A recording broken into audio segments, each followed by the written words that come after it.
Tinutugis ng mga otoridad ang hepe ng Eastern Police District Special Operations Unit matapos masangkot ang 8 tauhan nito sa umunoy pagnanakaw at pangungotong sa isang dayuhan sa Las Piñas.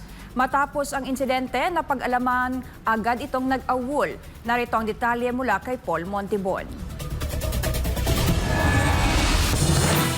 Pinaghahanap na ngayon si Police Major Emerson Cobales, hepe ng EPD Special Operations Unit matapos madawit ang kanyang mga tauhan sa umunoy robbery extortion sa isang Chinese national na si Jay Lee. Ayon sa ulat, milyon-milyong halaga ng pera at alahas ang nakuha sa biktima noong 2 ng Abril sa Las Piñas City. Bagamat hindi kasama si Cobales sa mismong operasyon, iniimbestigahan pa rin ang posibleng pananagutan niya, lalo't siya ang pumirma sa pre-operation clearance. Lumabas sa investigasyon ng NCRPO na si Cobales lang ang pumirma sa pre-operation clearance, isang malinaw na paglabag dahil dapat ito'y dumaan sa District Deputy for Operations ng Eastern Police District. Ang kaso, matapos na maaresto ang mga tauhan nito, agad namang nag-awol si Cobales na siya namang target ng pursuit operation ng mga pulis para sa kaukulang kaso laban rito. Dahil sa insidente, sinibak sa pwesto ang 31 na personnel ng EPD-SOU. Kasama rito ang direktor mismo ng Eastern Police District na si Police Brigadier General Villamor Toliao para bigyang daan ang mas malalim na investigasyon. Mariin nang kinundina ng EPD ang operasyon, pero dahil sa command responsibility, nadamay pati ang matataas na opisyal.